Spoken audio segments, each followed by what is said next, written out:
Assalamualaikum dear students. I hope you are all fine and doing great. Our today's topic of discussion is respiratory disorders. Basically हम चाहिए chapter कर रहे थे respiration का। Respiration में हमने रेस्पिरेटरी सिस्टम को डिस्कस किया था।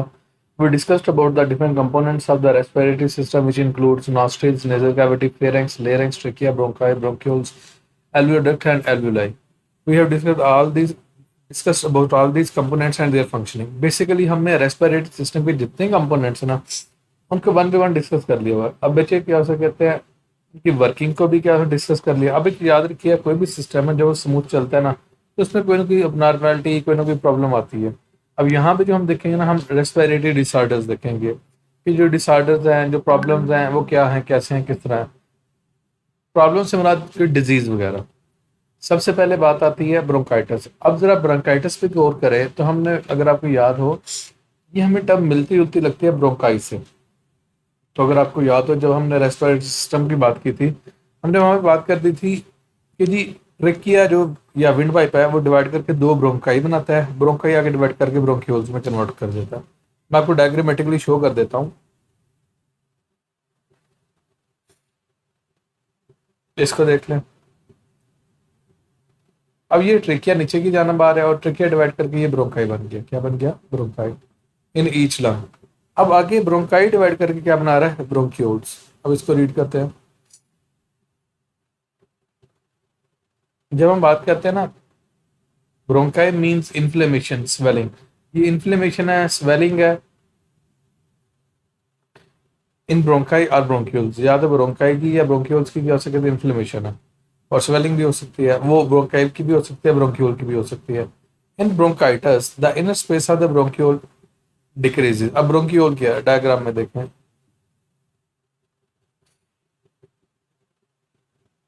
यही देखें, जो ब्रोंकाई है ये फर्दर डिवाइड करके क्या बना रही है? ब्रोंक्यूल्स बना रही है। उसकी जो फर्दर ब्रांचिंग है ना वो किस में कन्वर्ट हो जाएगी? ब्रोंक्यूल्स में। ओके। इट में भी शॉर्ट टर्म ये अच्छा, जब हम डिजीज की बात करते हैं हम दो टर्म्स यूज करते हैं।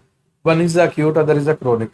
मैं कहता हूँ जो शॉर्ट लिव्ड होती है लेकिन ज्यादा सीवियर होती है ना, that is acute. Short lived but severe, that is called as the acute. और अगर लॉन्ग रन में हो और स्लोली प्रोग्रेसिव हो, that is called as a chronic. अच्छा, एक बात याद रखिएगा, जो अक्यूट होते हैं ना उसके बाद में साइड इफेक्ट्स ऐसे जितने नहीं होते, लेकिन जो क्रोनिक है ना उसके बाद में साइड इफेक्ट क्या होते हैं? ज्यादा होते हैं। In chronic bronchitis, mucus producing cells in the walls of the bronchi decrease increase in number। अब होता क्या है, जो क्रोनिक है ना उसमें वो वाले सेल जो म्यूकस प्रोड्यूस करते हैं उनका नंबर क्या हो जाता है? ज्यादा। वो ज्यादा हो जाता है, वो ज्यादा म्यूकस प्रोड्यूस करेंगे। जब जाहिर बात है सेल्स का नंबर इंक्रीज कर जाएगा तो म्यूकस भी ज्यादा प्रोड्यूस होगा। जब म्यूकस ज्यादा प्रोड्यूस होगी तो इनर जो स्पेस है वो कम हो जाएगी। ले अच्छा, यहाँ पे टाइम लाइन भी देख ले। एक्यूट 1 to 2 वीक है और जो क्रोनिक है ना 3 months to 2 year है। तो मैंने आपको पहले बोला है कि जो एक्यूट है शॉर्ट लिव्ड है और जो क्रोनिक है वो लॉन्ग है। क्लियर? ओके। काजेज इन्फेक्शंस, जो काजेज है हमें किस वजह से हो सकता है? बाय वायरसेस और बैक्टीरिया और केमिकल इरिटेंट। किसी पैथोजन की वजह से हो सकता है, दैट में बैक्टीरिया, दैट में भी वायरस। और कोई केमिकल इरिटेंट भी हो सकता है, टोबैको स्मोक, कैसे टोबैको स्मोक हो सकता है। क्लियर? सिम्टम्स, कफिंग, खांसी हो सकती है, वीजिंग, अंदर से क्या हो सकता है? आवाज आ रही होती है स्पेसिफिक। अच्छा, फीवर, बुखार है, चिल्स है, ठंड लगना है, एंड शॉर्टनेस ऑफ ब्रेथ, आपका सांस का कम हो जाना। क्लियर? यहाँ पे देखा जरा डायग्रामेटिकली गौर करें। जो नॉर्मल ब्रोंकस है उसका डायमीटर देख ले और ये इन्फ्लेम्ड ब्रोंकस है उसका डायमीटर देख ले। तो अल्टीमेटली क्या हुआ? डायमीटर कम हो जाता है किसमें? ब्रोंकाइटिस में। Again with treatment, medications, cough suppressants, वो वाली मेडिसिन जो कफ को क्या करते हैं? सप्रेस करती हैं। तो ईज ब्रीदिंग, जारी बात है जब आपकी कफिंग होती है तो ब्रीदिंग आपकी टफ हो जाती है, तो वो ईज कर देती है। Okay. Medications, cough suppressant to ease breathing. Okay. Antibiotics, antibiotic if it is due to bacterial infection, अगर ये बैक्टीरियल इन्फेक्शन की वजह से है तो फिर एंटीबायोटिक यूज होंगी। Antiviral medicine, basically antiviral medicine भी यूज की जाती है if it is due to. एक बात याद रखिएगा, बैक्टीरिया का इन्फेक्शन हो तो हम एंटीबायोटिक यूज करते हैं, अगर वायरस का हो तो एंटीवायरल मेडिसिन यूज करते हैं। हम एंटीबायोटिक वायरस के अगेंस्ट नहीं यूज करते। अवॉइडिंग इरिटेंट्स, अब आपको पता चल गया, हमने तीन ऊपर काजेस पढ़े थे। वायरस पढ़ा था, बैक्टीरिया पढ़ा था, इरिटेंट पढ़ा था। तो आप वो जो इरिटेंट है, मीन अगर स्मोकिंग करते हो तो उसको क्या कर दो, अवॉइड कर दो, स्किप कर दो। Next is the emphysema. In emphysema the inner walls of the alveoli become week. अब ये देखें, ये बेसिकली एल्विलाई है। एल्विलाई क्या, टाइनी बलून लाइक स्ट्रक्चर्स होते हैं जो एल्विलर डक्ट के एंड पर होते हैं, और basically these are the sites for the gases है, और यही वो साइट्स होते हैं जहाँ पे गैसेस एक्सचेंज होता है।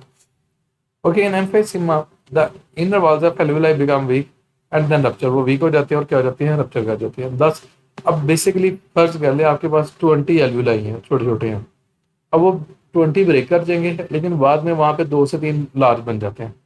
इसका साइड इफेक्ट पता क्या होता है, इसका ये होता है कि जो रेस्पिरेटरी सरफेस है ना वो कम हो जाती है। जब रेस्पिरेटरी सरफेस कम हो जाएगी तो गैस एक्सचेंज प्रॉपर नहीं होगा। Anyways, thus one larger air space is created instead of many small ones, so the space for gases exchange decrease। यही मैंने आपको बताया कि रेस्पिरेटरी सरफेस क्या हो जाती है, कम। तो गैस और रेस्पिरेटरी सरफेस, क्योंकि एल्विलाई रेस्पिरेटरी सरफेस है, तो गैस एक्सचेंज की स्पेस क्या हो जाती है, कम हो जाती है। And the patient can not breathe properly, और जो पेशेंट होता है ना वो प्रॉपरली ब्रीथ नहीं कर सकता। Next causes, long term exposure to irritants in air, tobacco smoke, chemical fumes, जो क्या हो सकते हैं, धुआं वगैरह होता है, केमिकल फ्यूम्स होते हैं, and other air pollutants. Symptom, shortness of breath, okay, chronic coughing, chronic cough, लंबे अरसे के लिए आपकी क्या हो सकते हैं, कफिंग होती है, विद और विदाउट म्यूकस। वो जो आपकी कफ है वो विदाउट और विदाउट, विद और विदाउट म्यूकस, वीजिंग क्या हो सकते हैं, तो आपकी सांस की नाली से एक सीटी की सी आवाज आती है ना, that is a wheezing.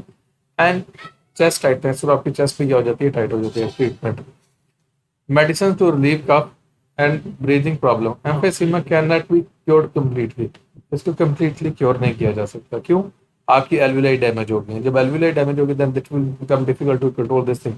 We're talking about the pneumonia. Pneumonia is an inflammation in the lungs.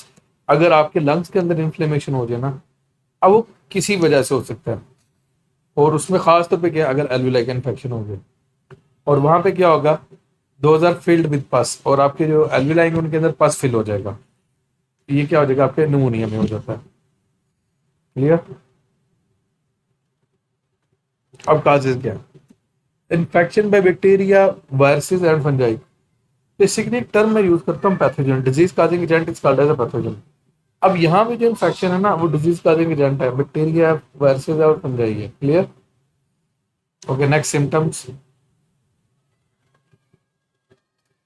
pneumonia patient suffers from high fever, chills, shortness of breath and cough with sputum। Sputum के साथ क्या हो सकते हैं, कफ वगैरह जो। Treatment, bacterial pneumonia is treated by using antibiotics, the viral and fungal pneumonia are treated by using antiviral antifungal drug। Antiviral antifungal drugs use करते हैं रिस्पेक्टिवली।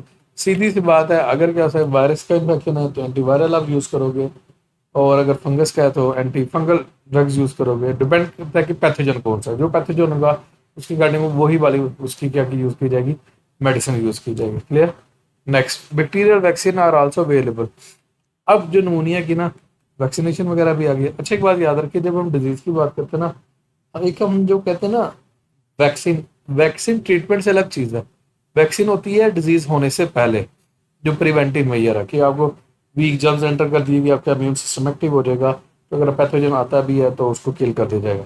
और अगर खुदा ना खासा डिजीज हो जाए तो फिर क्या से कहते हैं आप, अगर डिजीज हो जाए तो बाद में आपकी ट्रीटमेंट होती है with the help of medicine. Clear है बच्चे। और यहाँ तक ये कंप्लीट है। If you have any sort of question then you can ask in the comment section. Thank you very much.